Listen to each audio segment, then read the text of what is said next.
Practice bits. మొదటి ప్రశ్న. సరళ అనే విద్యార్థి గణితంలోని వ్యవకలనాలను తన 6 సంవత్సరాల వయసులో చేయగలిగితే అదే పనిని చరణ్ తన 4 సంవత్సరాల వయసులోనే చేయగలిగాడు. ఇది క్రింది వికాస సూత్రాన్ని సూచిస్తుంది. వికాసంలో వైయక్తిక భేదాలు అనేవి ఉంటాయి అనే నియమాన్ని సూచిస్తుంది. రెండవ ప్రశ్న. ఎరిక్సన్ ప్రకారం వ్యక్తులు తమకై తామే నిర్ణయాలు తీసుకునే సామర్థ్యము, వాటిని నియంత్రించే శక్తి కలిగి ఉన్నామని భావించే దశ కౌమార దశ. తర్వాత ప్రశ్న. బాలల వికాసంలో మైలురాళ్ళు మరియు విపత్తుల గురించిన వివరాలు తెలిపిన మనోవిజ్ఞాన శాస్త్రవేత్త ఎవరు క్రింది వానిలో?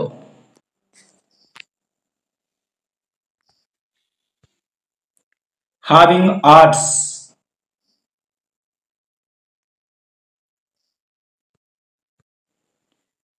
తర్వాత ప్రశ్న. సాధారణంగా శిశువులో మొదటి పన్ను ఏర్పడే వయసు 6 నుంచి 8 నెలల్లో ఏర్పడుతుంది మొదటి పన్ను. తర్వాత ప్రశ్న. ఈ క్రింది వాటిని జతపరచండి. First option correct answer. పూర్వ బాల్య దశ హఠం చేయడము, ఇంకా ఉత్తర బాల్య దశ ముఠా దశ అంటారు. ఉత్తర బాల్య దశని ముఠా దశ అంటారు. శైశవ దశ ప్రశ్నించడము, అదేవిధంగా నేర్చుకోవడం. కౌమార దశ విమర్శించడం.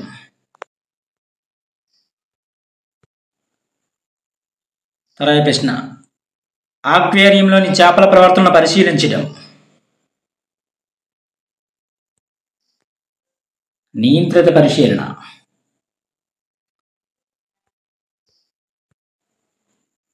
తర్వాత ప్రశ్న. వ్యక్తి తన పరిసరాలతో చేసుకునే ప్రత్యేకమైన సర్దుబాటు నిర్ణయించే మానసిక భౌతిక అంశాల గతిశీలక వ్యవస్థాపన మూర్తిమత్వాన్ని నిర్వచించింది ఎవరు?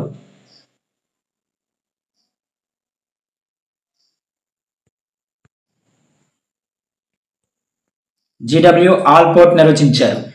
వ్యక్తి తన పరిసరాలతో చేసుకునే ప్రత్యేకమైన సర్దుబాటు నిర్ణయించే మానసిక భౌతిక అంశాల గతిశీలక వ్యవస్థాపనం అనే మూర్తిమత్వం నిర్వచించింది ఎవరంటే జిడబ్ల్యూ ఆల్పోర్ట్ నిర్వచించారు. తర్వాత ప్రశ్న. అందని ద్రాక్ష పుల్లన అనే సామెత దీనికి ఉదాహరణ? ఏకీకరణ. Repeated question. తర్వాత ప్రశ్న. సైన్స్లో మంచి మార్కులు సాధించిన విద్యార్థి అన్ని సబ్జెక్టుల్లో మంచి మార్కులు సాధించగలడు. ఈ ప్రవచనాన్ని సమర్థించే ప్రజ్ఞా సిద్ధాంతం?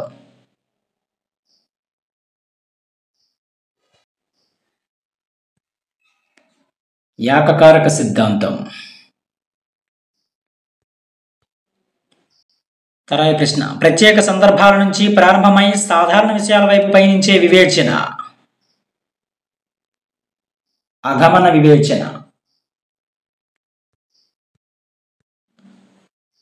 తర్వాత ప్రశ్న. పిల్లల అభ్యాసం పట్ల సంసిద్ధంగా ఉండని సందర్భము అన్నారు. యాంత్రిక బోధన జరిగినప్పుడు పిల్లల అభ్యాసం పట్ల సంసిద్ధంగా ఉండరు. మిగిలిన కూడా సరైనవే. వైవిధ్య బోధన జరిగినప్పుడు, విద్యార్థి అభ్యాసనాంశ ప్రయోజనం తెలుసుకున్నప్పుడు, అదేవిధంగా అభ్యాసనానికి అవసరమైన శారీరక మానసిక పరిపక్వత ఉన్నప్పుడు. ఫస్ట్ ఆప్షన్ మాత్రం రాంగ్. తర్వాత ప్రశ్న. ఒక విద్యార్థి ప్రతిఫలాన్ని ఆశించి కానీ శిక్షణ తప్పించుకోవడానికి కానీ కాకుండా కేవలం తన ఆనందం కోసం చదివాడు. ఇందులో ప్రేరణ రకం?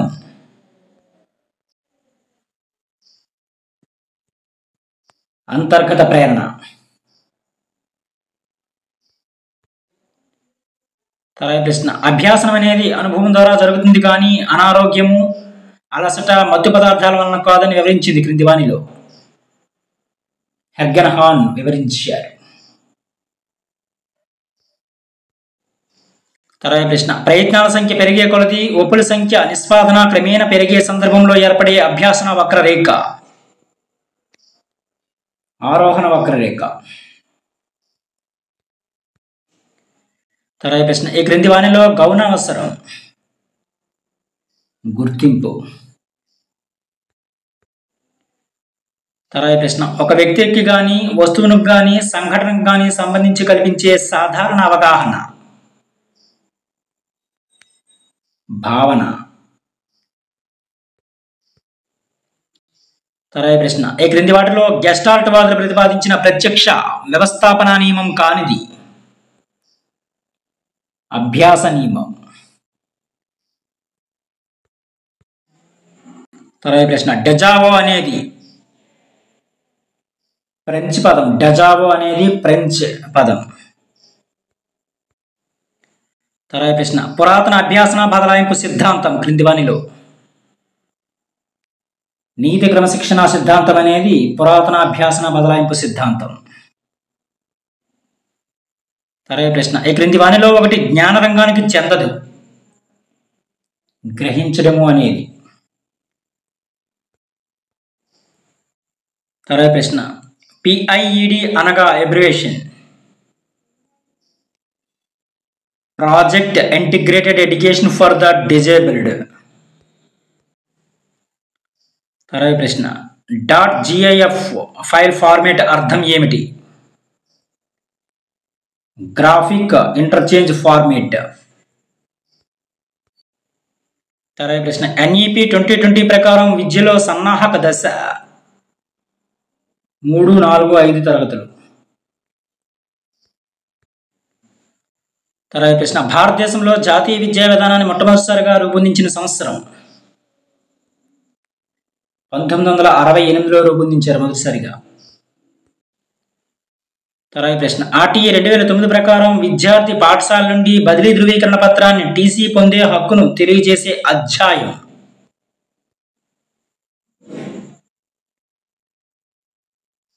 2వ అధ్యాయం తెలియజేస్తుంది. తర్వాత ప్రశ్న, ఉపన్యాస పద్ధతి ద్వారా విద్యార్థులు దాదాపుగా నేర్చుకోగలిగే శాతం? ఉపన్యాస పద్ధతి ద్వారా 5%. తర్వాత ప్రశ్న, ఈ క్రింది వాటిలో వైగాట్స్కీ ప్రకారం ఉన్నత మానసిక ప్రక్రియ? సాంఘిక విషయాల విశ్లేషణ. తర్వాత ప్రశ్న, ఫ్యూచర్ లెర్న్ అనేది MOOCను అందజేసే సంస్థ? ఫ్యూచర్ లెర్న్ అనేది MOOCను అందజేసే సంస్థ ఇది. తర్వాత ప్రశ్న, ఈ క్రింది మహోన్నత వ్యక్తి పేరున ప్రస్తుతం ఆంధ్రప్రదేశ్లో పాఠశాలలో మధ్యాహ్న భోజన పథకం అమలు జరుగుతుంది? డొక్కా సీతమ్మ.